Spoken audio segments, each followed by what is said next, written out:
नमस्कार। 79तम स्वाधीनता दिवस एवं पवित्र जन्माष्टमी अवसर रे आपण मानकु अनेक अनेक शुभेच्छा एवं अभिनंदन। आपण माने जानती जे भारत पालुछि तार 79तम स्वाधीनता दिवस आउ एई अवसर रे लाल किल्लारू देशवासी उद्देश्य रे संबोधन करिसंती प्रधानमंत्री नरेंद्र मोदी। प्रधानमंत्री नरेंद्र मोदी ए अभिभाषण को जदि विस्तृत भावे बुझिबाकू चेष्टा करा जाए ताहले अनेक किछि वार्ता दउछि पड़ोसी राष्ट्र पाकिस्तान उद्देश्य रे, अमेरिका उद्देश्य रे एवं विश्व समुदाय उद्देश्य रे मध्य नुआ संकेत भी दउछि। प्रधानमंत्री नरेंद्र मोदी एई अभिभाषण ने कौन वार्ता रही, कहा उद्देश्य रे रही एवं एथिरु सामग्रिक भाव रे कौन संकेत मिलुछि ताहा आज विश्लेषण करिबा आजिर एडिटोरियल। तेबे 79तम स्वाधीनता दिवस अवसर रे लाल किल्लारू देशवासी को संबोधित करथिले प्रधानमंत्री नरेंद्र मोदी। तांकर एई संबोधन समय अवधि बेस लंबा रहितिला। आउ जदि भल भावे आमे टिके बुझिबाकू चेष्टा करिबा प्रधानमंत्री नरेंद्र मोदी एई संबोधन को किभଳି भावरे ताहा समस्तक उद्देश्य रे अनेक किछि वार्ता भी बहन करथिला। प्रथमे जदि पड़ोसी राष्ट्र पाकिस्तान बाबद रे प्रधानमंत्री नरेंद्र मोदी आभिमुख्य को आमे टिके पढ़िबा को चेष्टा करिबा तांकर एई अभिभाषण।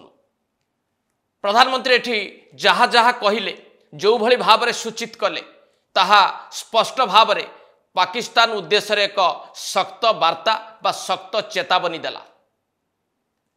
कौन कहिले प्रधानमंत्री नरेंद्र मोदी? प्रथमरु स्पष्ट करदेले भारतर आभिमुख्य पूर्व भली आउ नाही। भारत नरम मनोभाव पोषण करिबा पई आउ चाहू नाही। एक रकम भारत दृढ़ निष्पत्ति नहीं सारी। आउ भारत परमाणु शक्ति अछि बोली जदि केही दाबी करे, परमाणु अस्त्र शस्त्र व्यवहार करिबा पई भारत विरोध रे डराए बा नाली आखि देखाए, भारत ताकू बर्दाश्त करिबो नाही बा एभली ब्लैकमेल शिकार हब नाही। भारत एक कथा को स्पष्ट भाव में कहीदेले प्रधानमंत्री नरेंद्र मोदी। एवं जो पूर्व निष्पत्ति थिला भारत सरकार ताको मध्य से दोहरेइले जे पानी एवं रक्त एकाठी प्रवाहित हो पारिबो नाही। एई कथाटी एइथिपई कहिले जे सिंधु नदी जल चुक्ति नहीं कि पाकिस्तान जो भली भाव में नाली आखि देखैबाकू चेष्टा करुछि, भारत भयभीत हबार आशंका भी नाही। भारत आदौ भयभीत हो नाही।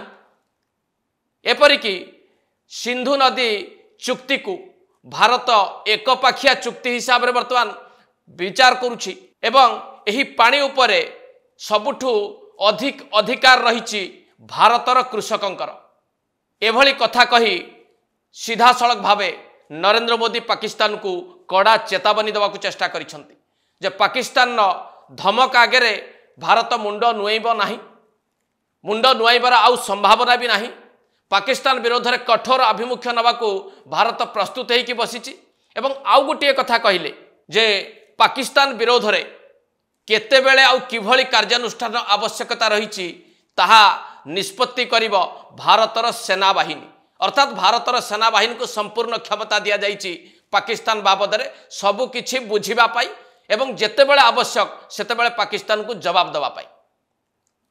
या सहित सिंधु नदी जल नहीं कि जो प्रकार विवाद तैयारी करने को चाहूँगी पाकिस्तान, से विवाद को स्पष्ट भाव में भारत तरफरु सूचित करा जाइछि अतीत रे। आउ एबे भी सिंधु नदी जल चुक्ति बाबद रे भारत सरकार कौनसी पुनर्विचार करिवार प्रश्न उठू नाही एवं ए जल उपरे अधिक अधिकार भारतीयंकर एवं भारतर कृषकंकर। एकथा कहीकि स्पष्ट करदेले प्रधानमंत्री नरेंद्र मोदी जे पाकिस्तान प्रति कौनसी भावे कोहल मनोभाव प्रदर्शन करा जिबार आउ संभावना नाही।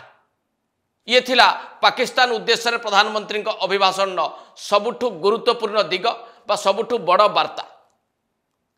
केवल शत्रु राष्ट्र पाकिस्तान उद्देश्य रे चेतावनी देइथिले प्रधानमंत्री नरेंद्र मोदी ता नुहे। अमेरिका जो भली भाव में टारिफ लगेकी अर्थनैतिक क्षेत्र में भारत प्रति गोटे विपद सृष्टि करने को चेष्टा करुच्ची बा भारतीय अर्थनीति को दुर्बल करिवार प्रयास करुच्ची। अमेरिका बाबद कड़ा चेतावनी देइछन्ति प्रधानमंत्री। जदि प्रधानमंत्री अभिभाषण को आम टे भल भाव बुझा चेष्टा करवा जे प्रधानमंत्री किभली भाव निजर आभिमुख्य रखिंट जहाँ अमेरिका पई एक शक्त चेतावनी भाव बुझा जाई पारे। प्रथमे प्रधानमंत्री सूचित करिसंति जे विकसित भारतर मूलदुआ बा आधार हेब आत्मनिर्भर भारत, अर्थात सबु क्षेत्र में आत्मनिर्भरशीलता हासिल करने को जाउछि भारत। एवं ए आत्मनिर्भरशीलतार स्वरूप कौन हो पारे, यार परिसीमा कौन हो पारे, से कथा को मध्य सूचित करिसंते प्रधानमंत्री नरेंद्र मोदी जे आत्मनिर्भरशीलता केवल आमदानी रप्तानी टंका आउ डॉलर भितर सीमित रहिबो नाही, बरं समस्त क्षेत्र में निज गोड़े निजे छिड़ा हब भारत। एतिकी जदि स्पष्ट भाव में आम बुझा जे जदि अमेरिका जो प्रकार चेतावनी देइछि टारिफ बढ़ेकी भारत विरोध में जो प्रकार अर्थनैतिक युद्ध घोषणा करिछि, प्रधानमंत्री ए बयान अमेरिका को एक शक्त जवाब बोली विवेचना कराजिबना नाही, ताकू टिके आपण भल भावे बुझिबाकू चेष्टा करंतु। आउ गुटिए गुरुत्वपूर्ण कथा एठी प्रधानमंत्री कहिले जे मेड इन इंडिया याकू आमर पड़ोसी राष्ट्र माने बुझी पारिले नाही बा बुझिबाकू चेष्टा कले नाही, किंतु भारत याकू साब्यस्त कला ऑपरेशन सिंदूर माध्यम रे। ऑपरेशन सिंदूर को जो भली भाव में भारत तरफ कार्यकारी करागला ताहा यथेष्ट बड़ संकेत देइछि पूरा विश्व समुदाय को जे मेड इन इंडिया ए कथाटी को समस्ते बुझिबा आवश्यक आज दिन में। एवं आगामी समय रे भारतर मिशन कौन हम, भारत को क्षेत्र को मिशन मोड रे नबा पाई चिंता करिछि ताहा मध्य प्रधानमंत्री एठी सूचित करिसंति जे सेमी कंडक्टर सेक्टर आउ मेड इन इंडिया चिप क्षेत्र में खूब शीघ्र भारत विश्व बाजार रे प्रतिष्ठा लाभ करने को जाउछि, अर्थात ए दुईटी जाक क्षेत्र को प्रभावित करिबो भारत, एक कथा को सूचित करिसंति प्रधानमंत्री। एनर्जी क्षेत्र में सेल्फ रिलायंट हब भारत। एवं आउ गोटे बड़ सूचना देइछंती अमेरिका उद्देश्य रे, से सूचनाटी कौन जे न्यूक्लियर एनर्जी बा परमाणु शक्ति को अधिक भाव में विनियोग करिबो भारत, परमाणु शक्ति विकास उपरे अधिक फोकस करिबो भारत। एवं एक कथा भी कहिले जे आगामी समय रे made in India jet engine तैयारी करने को जाउछि भारत, अर्थात केवल आमदानी रप्तानी उपरे जो गुरुत्व दे आसी भारत बा भारतर अर्थनीति से गोटे बड़ परिवर्तन आने को चाहूँगी वर्तमान सरकार बा नरेंद्र मोदी नेतृत्वाधीन सरकार।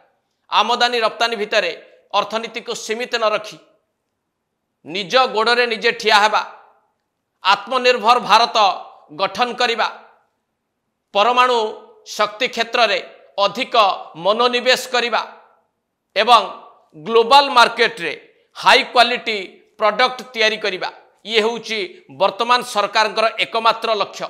एक कथा को सूचित करिसंते प्रधानमंत्री नरेंद्र मोदी। ग्लोबल मार्केट को किभली भारत कैप्चर करिबो से कथा को मध्य दर्शाइछंती निज अभिभाषण ने जे एभली भाव में हाई क्वालिटी प्रोडक्ट भारत तैयारी करिबो जार विशेषत्व रहिबो दाम कम आउ दम अधिक। जेमती चाइना विश्व बाजार रे निजर आधिपत्य तैयारी करि पारिछि, एबे भारत से भली एक मिशन मोड रे जिबाकू चाहूछि, विश्व बाजार रे निजर आधिपत्य जाहिर करने को चाहूँगी। एक कथा को प्रधानमंत्री स्पष्ट भाव में सूचित करिसंति। अतएव अमेरिका बाबद रे जहाँ चिंता करा जाउथला, अमेरिकार टैरिफ वार जहाँ सूचित करुथला तार एक दृढ़ जवाब प्रधानमंत्री नरेंद्र मोदी निज अभिभाषण ने रखिले कि नहीं ताहा मध्य आपण टिके विचार करंतु। केवल जे पाकिस्तान को चेतावनी देले बा अमेरिका जो आह्वान सृष्टि करिछि भारत आगे तार मुकाबिला करबा पई भारत प्रस्तुत बोली एक बड़ वार्ता देले प्रधानमंत्री नरेंद्र मोदी ता नुहे। भारतर युव गोष्ठी उद्देश्य रे, भारतर साधारण जनता उद्देश्य रे, भारतर क्षुद्र एवं मध्यम धरण व्यवसायी उद्देश्य रे मध्य एक बड़ संकेत दबाकू चेष्टा करिसंति प्रधानमंत्री नरेंद्र मोदी। बेरोजगारी होउची आज दिनर सबुठू बड़ आह्वान एवं युव गोष्ठी चाहिकी बसिछंती किभली भाव में अधिक रोजगार सुजोग सृष्टि हो पारिबो। या आखि आगे रखिक प्रधानमंत्री अभिभाषण में सूचित करिसेंती खूब शीघ्र प्रधानमंत्री विकसित भारत रोजगार योजना आरंभ होबाकू जाउछि एवं ए योजना आरंभ हेले पाखापाखि 3.5 कोटी अधिक निजुक्तिर सुजोग तैयारी हो पारिबो। एक कथा को मध्य प्रधानमंत्री दर्शाइछंती निजर अभिभाषण में। ता सहित एक दीपावली भेटी देवाकू से जाउछंती। से दीपावली भेटी कौन जे जीएसटी क्षेत्र में अधिक संस्कार आसीबो, जीएसटी क्षेत्र में किछि रिफॉर्म हबो, टिकस क्षेत्र में पुनर्बार किछि रिफॉर्म हबो, एक कथा को सूचित करिसेंते प्रधानमंत्री निजर अभिभाषण में। एवं परिशेष रे एक समर्थ एवं समृद्ध भारत गठन करने को बद्धपरिकर अछंती वर्तमान सरकार। एक कथा को निज अभिभाषण में विशद भाव में बुझेबा को चेष्टा करिसेंती प्रधानमंत्री नरेंद्र मोदी। एबे आपण माने टिके भल भावे विश्लेषण करंतु। प्रधानमंत्री नरेंद्र मोदी ए अभिभाषण लंबा थिला एवं ए लंबा अभिभाषण समय रे जहाँ से कहवाकू चाहिए एवं जहाँ कहिले ताहा केउ दिगगुड़ी को सूचित कला। प्रधानमंत्री नरेंद्र मोदी नेतृत्वाधीन सरकार आभिमुख्य परिवर्तन होइछि ये तार एक झलक कि नुहे। विशेष करिकी देशर युवगोष्ठी एवं व्यावसायिक उद्देश्य रे एक बड़ भेटी दबाकू से जाउछंती। एक कथा को सूचैला ना नहीं प्रधानमंत्री ए अभिभाषण। एवं पाकिस्तान और अमेरिका विरोध रे भारत सबु स्तर रे लड़िबा को प्रस्तुत अछि। पाकिस्तान द्वारा जेते आह्वान तैयारी करा जाउछि, पाकिस्तान जेते भयभीत करने को चेष्टा करुछि एवं अमेरिका जो भली भाव में भारत को असुविधा पकईवा निष्पत्ति नेइछि, ए सबु गुड़ी को मुकाबिला करने भारत प्रस्तुत अच्छी बोली एक बड़ वार्ता देले ना नहीं प्रधानमंत्री नरेंद्र मोदी। ताहा मध्य आपण टिके भल भावे विश्लेषण करंतु। एट शेष करबा एडिटोरियल को नमस्कार।